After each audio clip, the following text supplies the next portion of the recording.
Bonjour à tous, bienvenue. Je suis content d'être là. Étant donné qu'on part pour quelques semaines, puis le dimanche qu'on revient, il y a des baptêmes. Il y a 4 personnes là, qui ont parlé de se faire baptiser. J'aimerais ça vous voir tout de suite après, juste pour enligner les choses, être sûr que tout le monde est au courant de tout ce qui va se passer, puis comment. Là. Fait que tout de suite après la réunion. Luc chapitre 12. On est en train de parcourir l'évangile de Luc. Si vous êtes là pour la première fois, on est rendu au chapitre 12. Puis ça fait 1 an et demi. Fait que on est à moitié. Pas pire. Fait que combien de temps qu'on va être de plus, je ne le sais pas. On avance. On va essayer d'avancer une bonne partie. Là, j'ai fait ça la semaine passée aussi. Puis là, je me suis rendu compte, comme souvent, j'ai trop préparé de matériel. Là, j'ai coupé des bouts. Là, après ça, je me dis, Fait qu'en tout cas, on va lire les versets 13 à 31. C'est très audacieux de vouloir faire tout ça, mais Dieu voulant, on va faire justice à ces beaux passages-là. Verset 13, dans Luc chapitre 12, quelqu'un dit à Jésus du milieu de la foule, « Maître, dis à mon frère de partager avec moi notre héritage. » Jésus lui répondit, « Ô homme, qui m'a établi pour être votre juge ou pour faire vos partages? » Puis il leur dit, « Gardez-vous avec soin de toute avarice. Car la vie d'un homme ne dépend pas de ses biens, serait-il dans l'abondance. » Il leur dit cette parabole. Les terres d'un homme riche avaient beaucoup rapporté. Il raisonnait en lui-même, disant, « Que ferai-je? Car je n'ai pas de place pour rentrer ma récolte. Voici, dit-il, ce que je ferai. J'abattrai mes greniers, j'en bâtirai de plus grands, j'amasserai toute ma récolte, tous mes biens, et je dirai à mon âme, tu as beaucoup de biens en réserve pour plusieurs années. Repose-toi, mange, bois et réjouis-toi. » Mais Dieu lui dit, « Insensé. Cette nuit même, ton âme te sera redemandée, et ce que tu as préparé, pour qui sera-ce? Il en est ainsi de celui qui amasse des trésors pour lui-même et qui n'est pas riche pour Dieu. » Jésus dit ensuite à ses disciples, « C'est pourquoi je vous dis, ne vous inquiétez pas pour votre vie de ce que vous mangerez, ni pour votre corps de quoi vous serez vêtus.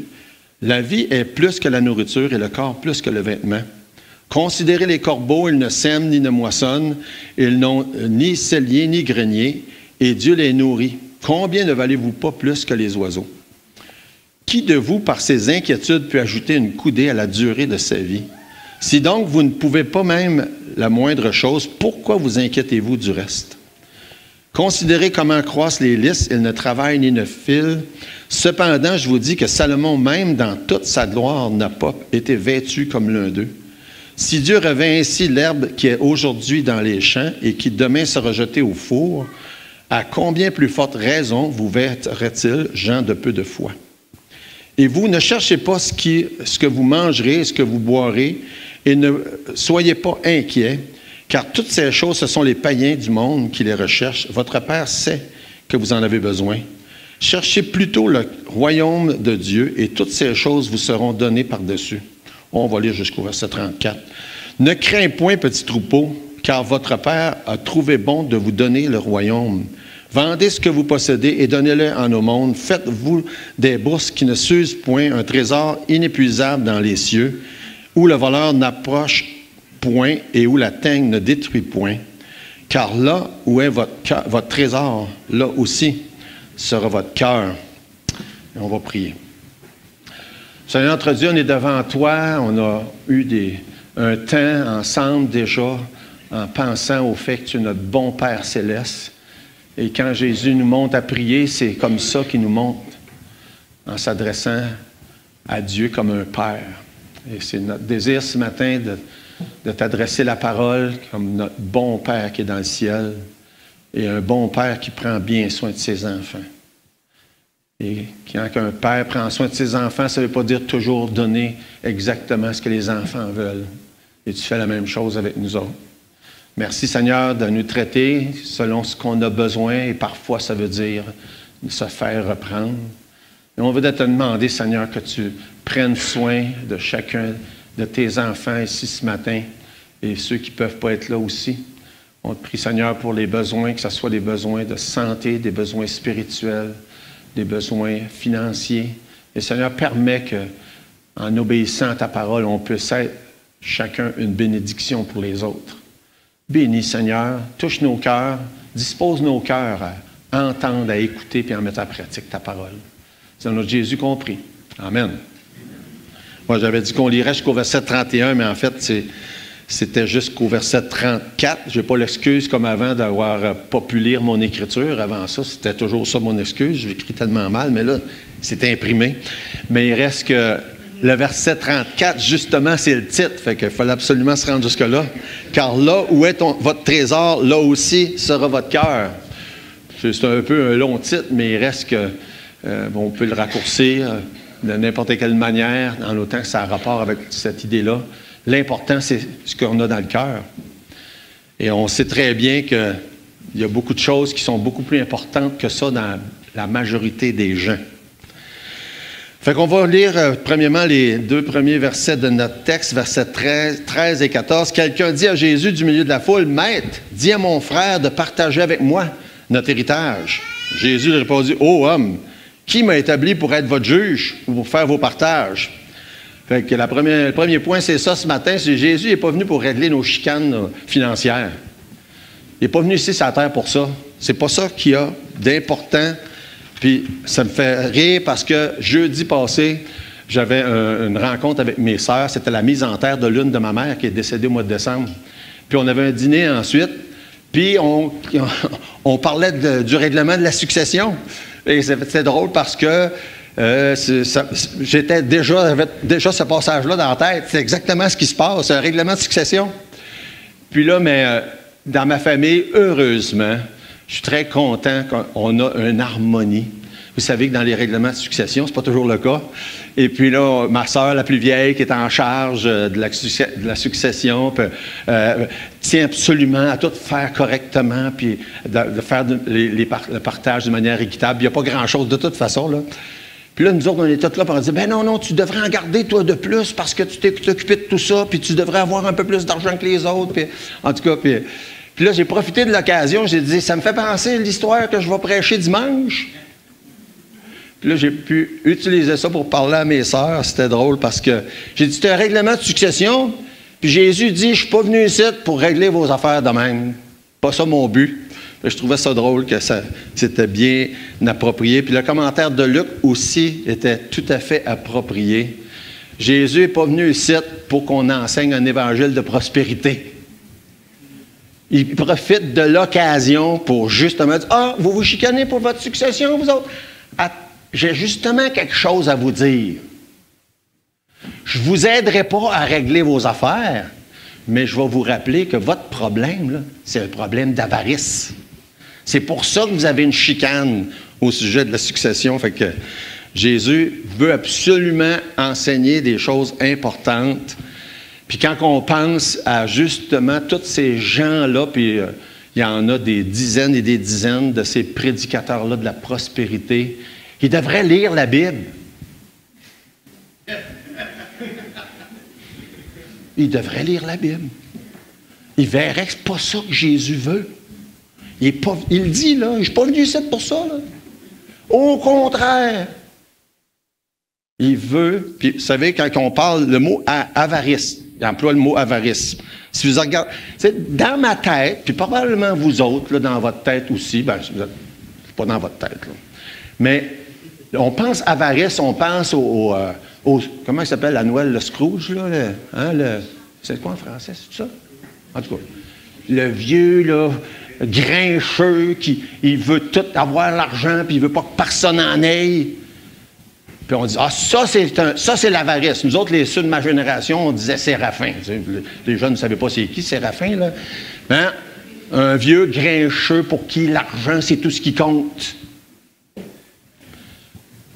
Dans la définition, là, c'est pas si restrictif que ça. Hein? Le mot avarice qui est là, si vous regardez la définition du mot, c'est tout simplement le désir de vouloir en avoir plus. Avec cette définition-là, là, est-ce qu'on ne pourrait pas lever la main, la plupart? Le désir de vouloir en avoir plus. C'est ça que Jésus dit à ces gens-là qui avaient une chicane au sujet de leur succession. Il dit, votre problème, là, c'est pas la séparation des biens. Votre problème, c'est que vous voulez toujours en avoir plus.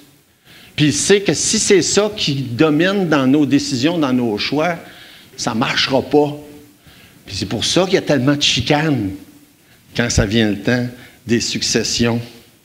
Et je voudrais juste spécifier quelque chose d'important dans le texte. C'est que Jésus dit, je ne suis pas venu ici pour régler vos affaires. Même si c'est juste et légitime qu'une succession, puis dans leur cas, c'est ça, il dit, je veux comment il a dit ça? Il dit, je veux que mon frère partage l'héritage. Donc, on parle d'un partage, normalement, là, juste et équitable. Mais même si quand c'est juste, même si quand c'est équitable, ça ne veut pas dire que c'est correct. Hein? Puis l'autre chose, c'est que, même si, je vais le dire autrement, même si c'est pas juste, puis que c'est pas équitable, bien, ça peut être ça que Dieu veut. Et ce que Jésus veut leur amener à réfléchir, c'est que, ah oui, je veux que ça soit juste et équitable, mais des fois, il y a des choses qui ne sont pas justes. Il y a des choses qui ne sont pas équitables. Moi, ça me fait penser, justement, quand ça donne bien, il y a une couple de mes enfants qui sont là aujourd'hui, quand ils étaient plus jeunes, puis quand vous voyez leur grandeur, ils aimaient ça manger. Hein? Quand ils étaient plus jeunes, puis qu'il y avait de quoi que tout le monde aimait, surtout quand c'était du dessert, c'était toujours bien important chez nous que ce soit juste et équitable les portions. Hein? C'était toujours bien. Lui, il y en a eu plus que moi. Hein? C'était. Fait qu'on avait une règle à la maison. Celui-là qui fait les portions choisit sa portion en dernier. Ça fait que je peux vous assurer une chose, les portions étaient toujours exactement pareilles. Toujours. C'était toujours juste et équitable. Et ça fait partie de la mentalité. Hein? Ah oui, je veux que ça soit... Ah ben lui, il en a eu plus que moi. Là, Jésus dit, gars, je ne suis pas venu ici pour ça. Je ne suis pas venu ici pour ça. C'est pas ça qui est important. Et malheureusement, avec toute la notion de l'évangile de la prospérité, c'est comme si c'est juste ça qui est important. Ah, si Dieu t'aime, il va te bénir, puis il va te donner ci, puis il va te donner ça. Il y en a même là, un qui enseigne, il dit aux gens, je prie pour que vous receviez des chèques dans le mal. Puis moi, à chaque fois que je l'entends dire ça, je me dis, mais moi, si je recevais un chèque dans le mal que je ne suis pas supposé d'avoir reçu, là, je ne le prendrais pas. Hein? Si je reçois un chèque dans le mal, comme ça, là, je ne m'attendais pas, c'était pas pour moi. C'est pas correct, ça, là. En tout cas, de toute façon. Ça pour dire que c'est pas. Jésus dit, c'est pas pour ça que je suis venu ici. Puis là, il profite de l'occasion pour leur renseigner sur ce sujet-là si important qui est l'avarice. Puis d'ailleurs, juste en passant, là, juste pour, avant de passer au prochain point, 1 Corinthiens, chapitre 6, toujours cette même idée-là. Ah ben là, c'est pas juste, puis là, je veux que ça soit juste. Puis 1 Corinthiens, chapitre 6, verset 7, il est en train de parler de l'Église de Corinthe, où il y avait tellement de chicanes que les uns, ça menait en cours un l'autre. Puis se poursuivaient devant les tribunaux. Puis, je dis, regarde, vous ne devriez pas faire ça. Puis au verset 7, il dit, c'est déjà certes un défaut chez vous que d'avoir des procès les uns avec les autres. Les chrétiens de Corinthe avaient des procès les uns contre les autres. Pourquoi ne souffrez-vous pas plutôt quelques injustices? Pourquoi ne vous laissez-vous pas plutôt dépouiller? Ah, c'est pas juste. Ben, sur la terre, il y a beaucoup de choses qui ne sont pas justes.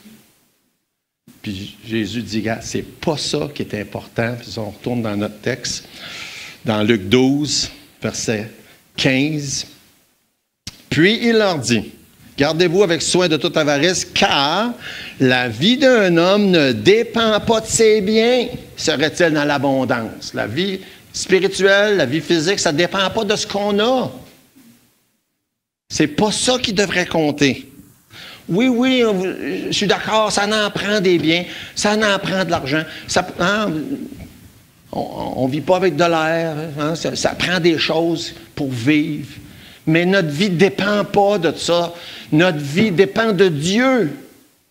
Il faut toujours se rappeler ça. Notre vie dépend de Dieu. La vie d'un homme ne dépend pas de ses biens, serait-il dans l'abondance.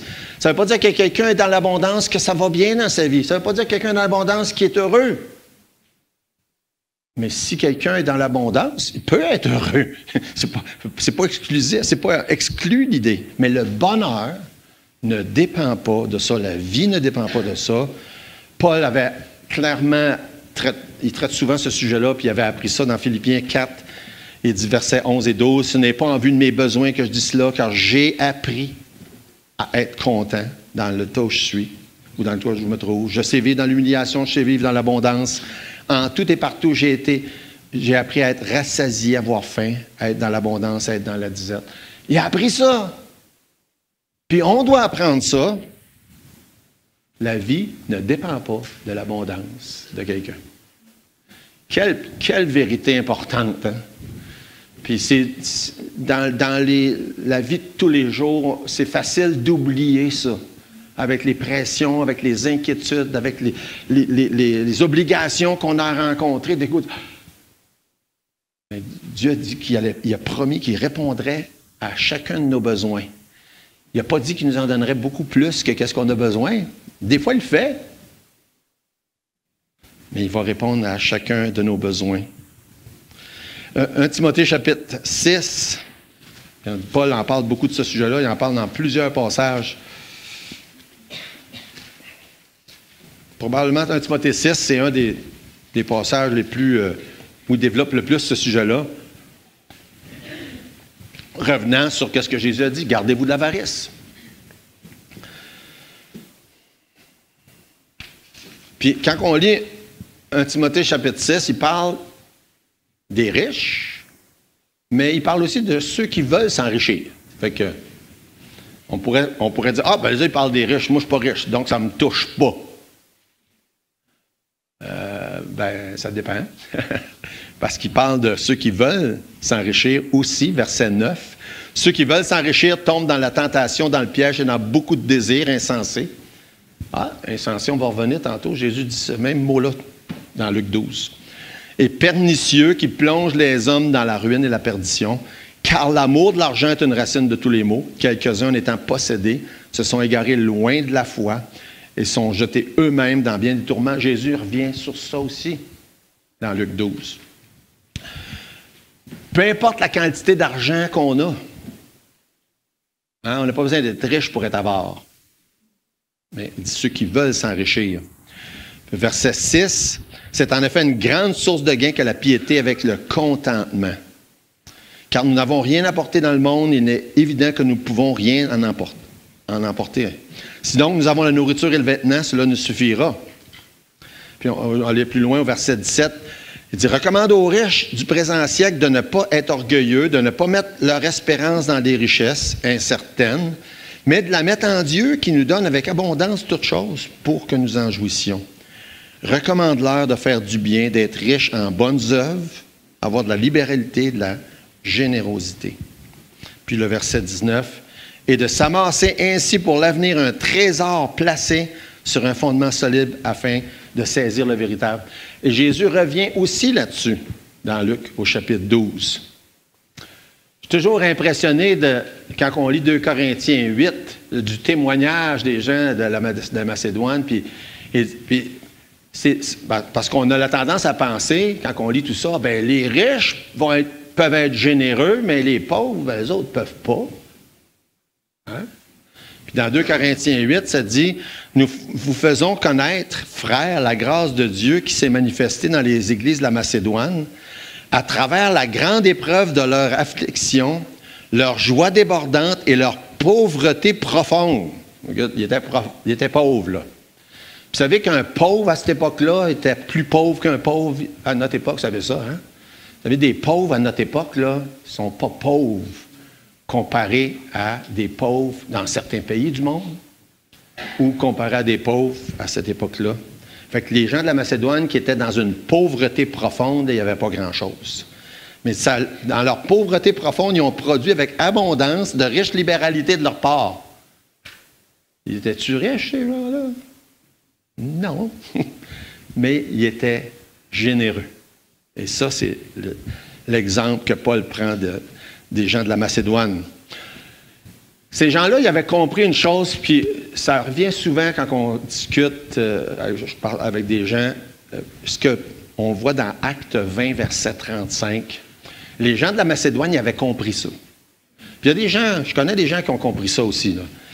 Ça dit dans Actes 20, 35, « Je vous ai montré de toute manière que c'est en travaillant ainsi qu'il faut soutenir les faibles et se rappeler les paroles du Seigneur qui a dit lui-même, il y a plus de bonheur à donner qu'à recevoir. » Je ne voudrais pas lever la main, là, mais je sais qu'il y a des gens qui comprennent ça. Hein? Puis, des fois, juste le fait de comprendre ça puis de le mettre en pratique, ça donne tellement de bonheur. Mais il y a des gens qui ne comprennent pas ça pantoute. Puis qui, tant qu'ils ne l'auront pas expérimenté, ils ne comprendront pas. Il y a plus de bonheur à donner que recevoir. Fait que quand Jésus leur dit, je ne suis pas ici pour régler vos problèmes, là, gardez-vous de l'avarice. Ça fait que, évidemment, il passe le restant de la section de ce qu'on est à parler de ce sujet-là. Là. Il y a un problème de cœur. Puis c'est ça qui va affecter tout le reste. Fait que là, il arrive ensuite avec la parabole du riche insensé. On est rendu au verset 16 dans Luc, chapitre 12. On a vu ça tantôt dans Timothée 6, que c'est insensé. Hein? L'idée de vouloir avoir toujours plus, ça ne donne rien. Puis c'est ce que Jésus emploie comme image ici de cette personne-là, verset 16. Il leur dit cette parabole, les terres d'un homme avaient beaucoup rapporté, et raisonnant lui-même, disant, que ferai-je, car je n'ai pas de place pour entrer ma récolte? Voici, dit-il, ce que je ferai, j'abattrai mes greniers, j'en bâtirai de plus grands, j'amasserai toute ma récolte, mes biens. Je dirai à mon âme, tu as beaucoup de biens, en réserve pour plusieurs années, repose-toi, mange, bois, réjouis-toi. Jésus dit, insensé. Insensé. Et tu vas mourir aujourd'hui. À qui ça va servir? Maintenant, comprenons, là. Ça ne veut pas dire que quelqu'un que ses terres rapportent bien puis que ça va bien dans ses affaires qui va mourir cette journée-là. Là. Jésus emploie cet exemple-là pour dire, tu as un problème quand tu penses de la manière que tu penses. Maintenant, Jésus est en train de donner comment je pourrais dire, pas un cours, là, mais une exhortation sur la planification financière. Puis je peux vous dire, je suis très loin d'être la bonne personne, moi, pour donner des enseignements sur la planification financière. J'ai jamais été mon fort. Mais j'ai appris 2 principes sur la planification financière au travers des années. Un que la plupart vous connaissez sans doute, c'est de ne pas mettre tous ses œufs dans le même panier. Hein? Vous avez déjà entendu ça. Ils appellent ça de la diversification. C'est quoi le mot? En tout cas. C'est ça. Pas mettre tous ses œufs dans le même panier. Puis un autre principe, puis ça, j'aurais bien aimé ça pouvoir vous dire que je l'ai mis en pratique, mais en tout cas, vous connaissez Warren Buffett. Warren Buffett, c'est un grand financier de ce monde, puis il y a plein de choses qu'il a enseignées, puis que un des principes que Warren Buffett a enseigné, c'est que tu es mieux d'investir la majorité de ce que tu investis dans des placements qui ne rapportent pas nécessairement beaucoup, mais qui sont sûrs. Ça, c'est un gars-là, il est multimilliardaire, là. Puis, beaucoup de gens ont écouté ses conseils et ont bien réussi dans leur placement. Au lieu de essayer quelque chose qui va rapporter gros vite, mais qui risque de tout perdre. Fait que c'est les 2 seuls principes que je connais, puis comme vous dites, je ne connais pas grand-chose dans ce domaine-là. Mais ça ressemble un peu à ce que Jésus dit. C'est bien mieux d'investir dans quelque chose de sûr.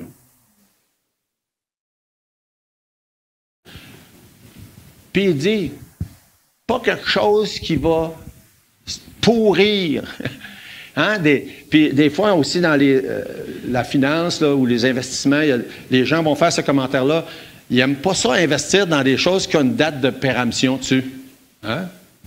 Vous comprenez le principe? Hein? Il y a une date de péremption, ça va pas durer. C'est mieux de ne pas investir dans quelque chose qui ne va pas durer. Ça a du bon sens. Hein? Je vais donner un exemple. Moi j'aime la pêche. Puis, ça m'est arrivé une fois, j'ai oublié des truites dans ma valise.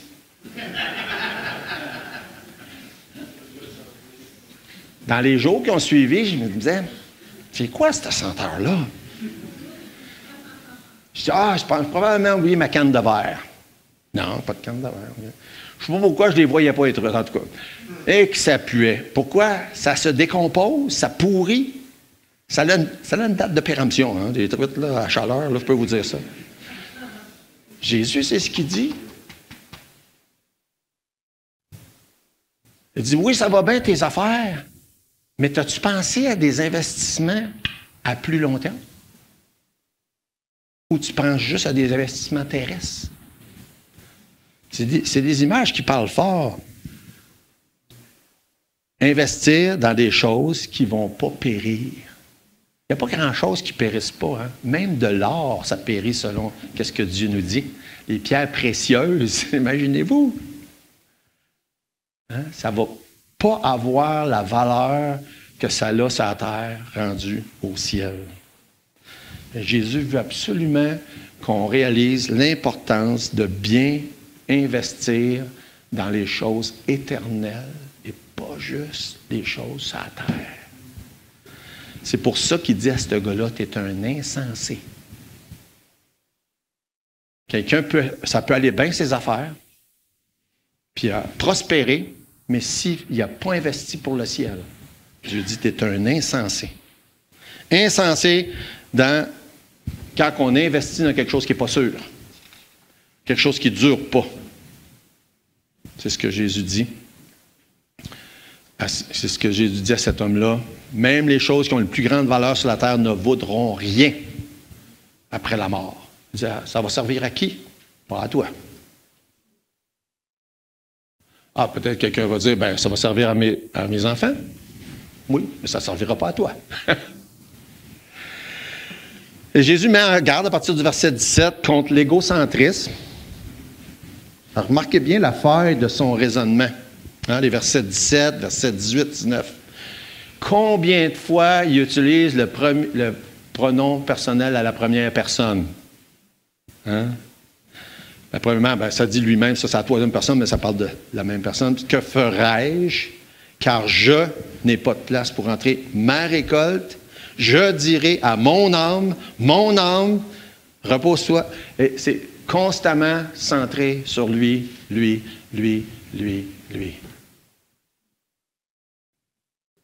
C'est pour ça que Jésus utilise cet exemple-là. Puis c'est pour ça qu'il dit que tu es insensé. Parce que tu penses à toi. Et c'est une évidence pour cet homme-là de son avarice. Il n'y a rien de mal à avoir de l'argent, il n'y a rien de mal à avoir du luxe, il n'y a rien de mal à avoir des possessions. Il n'y a rien de mal à en profiter. Il y a un problème si on est centré juste sur soi-même. J'ai sûrement déjà compté, quand mon fils Jérémy qui est pasteur en Espagne, quand il était adolescent, il y avait un poster dans sa chambre qui avait à peu près 6 portes, une grosse maison, puis à peu près 6 portes de garage, ou 5 ou 6, je ne me souviens plus. Puis il y avait Maserati, Lamborghini, tous les chars en I, là, Ferrari, tous des chars qui coûtent cher. Puis c'était écrit en anglais, Motivation for Higher Education. Ce qui veut dire motivation pour aller à l'école. Ou pour bien être instruit. Puis ça m'interpellait à chaque fois que je rentrais dans sa chambre. Puis je ne sais pas combien de fois j'y ai dit, Jérémy, si c'est ça ton but dans la vie, tu ne seras pas heureux. Si tu as de l'argent, puis si ça va bien dans ta vie, c'est correct. Mais si tu ne mets pas Dieu en premier, puis si tu ne mets pas les autres aussi en premier, ça ne marchera pas. Je ne sais pas combien de fois j'ai répété, probablement plus que C'était nécessaire. Parce que c'est ça que cet homme-là fait. Le problème, c'est pas que ça va bien dans sa vie. Le problème, c'est que c'est moi. C'est ça son problème. Beaucoup de gens disent, puis pensent, « Ah, si j'étais riche, je serais généreux. » Mensonge. Tu ne seras pas généreux si tu es riche, si tu ne l'es pas quand tu es pauvre. On ne vient pas généreux la journée qu'on tombe riche. Attention, on ne tombe pas riche non plus de même, en passant, là. Ça fait juste mettre en évidence qu'est-ce qui était déjà là. Ça me fait penser à une histoire, un gars riche qui dit à sa femme, il dit, « Mais que je meure, je veux que tu mettes tout l'argent dans mon cercueil. Je veux que tu me promettes. » Sa femme, comme elle a promis qu'elle mettrait tout l'argent dans son cercueil. Le jour de ses funérailles, elle arrive avec une grosse boîte, puis elle dit aux personnes du salon funéraire, avant de fermer le tombeau, elle dit, il faut que je mette ça dans le tombeau. Puis ses amis étaient au courant de ce que son mari avait demandé. Ils ont dit, tu n'as pas mis tout son argent là? Elle dit, ben, je suis chrétienne, moi, je me suis engagé, il faut que je fasse ce que j'ai dit. Fait que j'ai tout déposé ça dans mon compte, puis j'ai mis un chèque pour la valeur totale.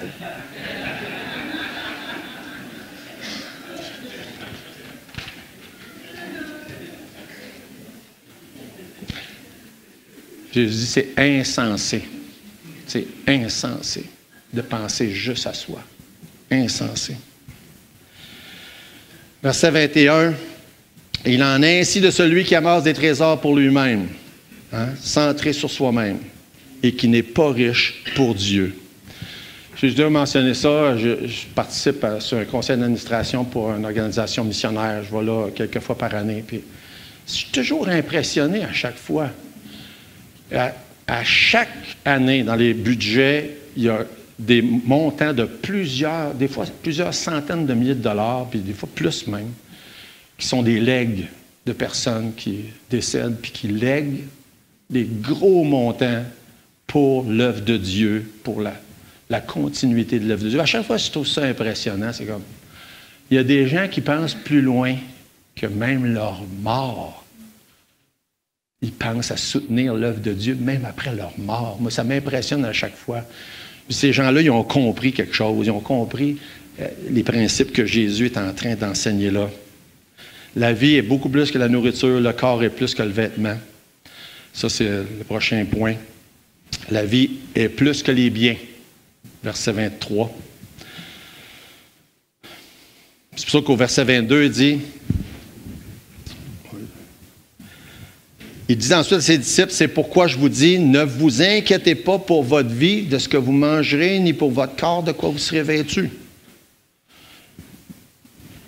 Vous savez vous le savez, avec les incertitudes qu'il y a dans le monde, beaucoup de gens s'inquiètent, puis il y a des raisons de s'inquiéter, puis l'inquiétude ou l'anxiété, c'est un problème réel, puis moi, j'ai souvent eu ce problème-là dans ma vie. Il a fallu que je me remette à Dieu, prier, demander pardon, souvent, pour ça.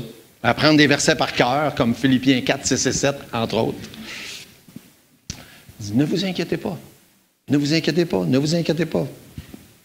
Certains empilent par avarice, certains empilent par inquiétude. Jésus parle des deux. Un ou l'autre. Puis là, il donne des exemples, puis il tourne l'attention. Il parle des corbeaux, il parle des lys des champs. La semaine dernière, on parlait des passereaux, une autre sorte d'oiseaux, pour un autre point que Jésus voulait faire. Il prend des exemples faciles à comprendre. Verset 25, verset 26, je pense que je n'ai pas lu le verset 24. Considérez les corbeaux, ils ne sèment ni ne moissonnent, ils n'ont ni cellier ni grenier, et Dieu les nourrit. Combien ne valez-vous pas plus que les oiseaux? La semaine passée, c'était des passereaux qui valaient, 2 passereaux pour 5 sous, ou 5 passereaux pour 2 sous, je ne me souviens pas. Il dit, vous valez plus que ça. Puis Dieu s'occupe des oiseaux, il va s'occuper de vous autres. Pas besoin de vous inquiéter. Puis ensuite, il prend l'autre exemple de Salomon, les lys des champs, que Dieu s'occupe même des fleurs. Il dit, vous valez plus que ça. Puis verset 25, qui de vous, par ses inquiétudes, peut ajouter une coudée à la durée de sa vie? C'est tellement profond, cette pensée-là. Il a fallu que je me la répète souvent. Qu'est-ce que ça va me donner de m'inquiéter? Qu'est-ce que ça va m'apporter? Est-ce que ça peut m'apporter de quoi de bon? De m'inquiéter? Absolument pas. Est-ce que ça peut me faire du tort? Absolument. Hein? Ça peut même causer des problèmes de santé. Je suis sûr que vous êtes au courant de ça. Tension artérielle, reflux, quoi d'autre? En tout cas, toutes des choses que j'ai en passant.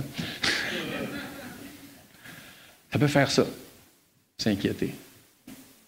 Il dit, qui va ajouter quoi que ce soit à la durée, une coudée, là, c'est d'ici à là, à la durée de sa vie? Personne.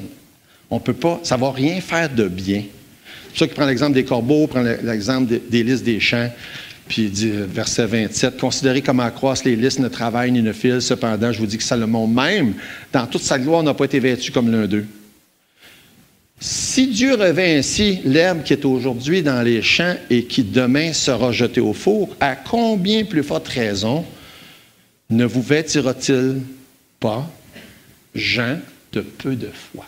Et là, il ramène le sujet, part de l'avarice, part de leur conflit de succession, part de ça, puis il les ramène à la foi. Problème d'avarice, problème d'inquiétude, problème de foi. Mentionné tantôt Philippiens 4, 6 et 7, quand ça dit « Ne vous inquiétez de rien, mais en toute chose, faites connaître vos besoins à Dieu par des prières, supplications, des actions de grâce. Et la paix de Dieu qui surpasse toute intelligence gardera vos cœurs et vos pensées à Jésus-Christ. » Problème de foi. Hein, on prie, on fait confiance à Dieu, on rend grâce à Dieu. Est-ce que la situation change automatiquement? Non.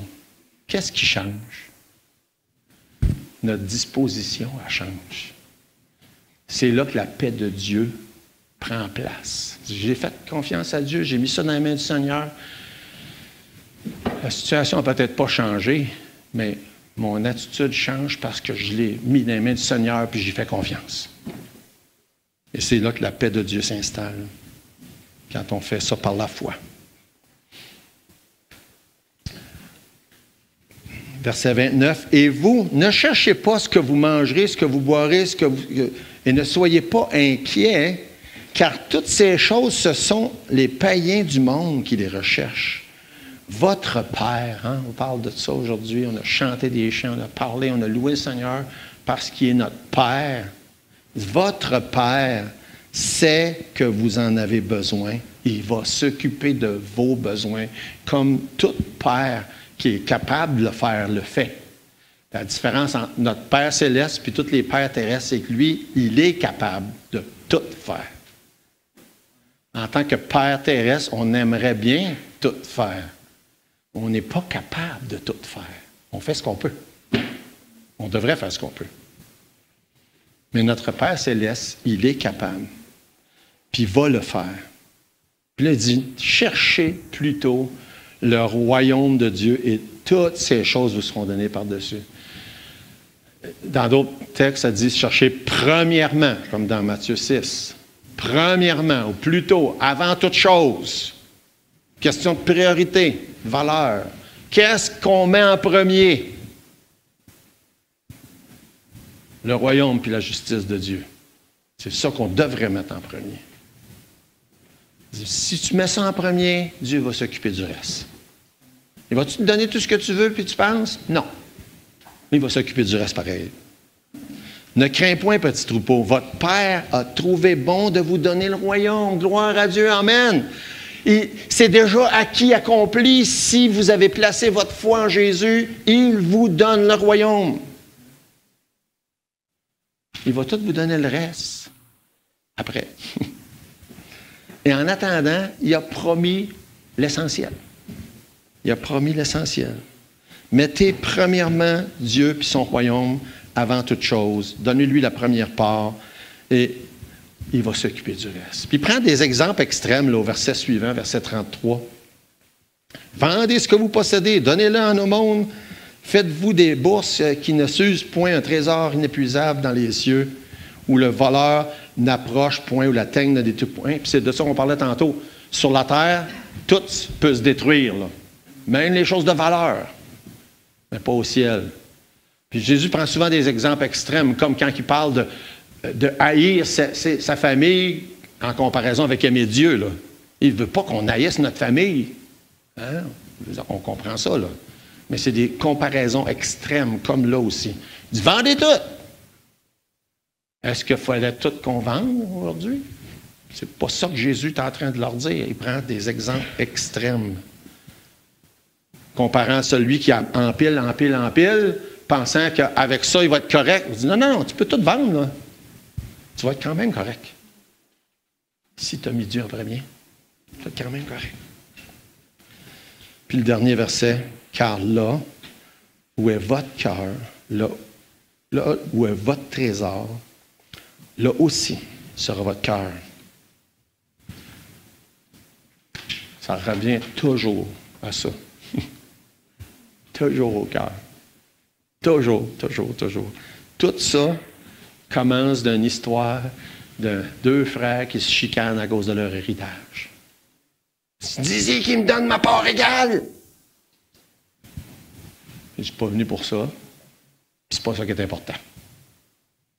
Si tu penses comme ça, c'est parce que toi, tu as un problème.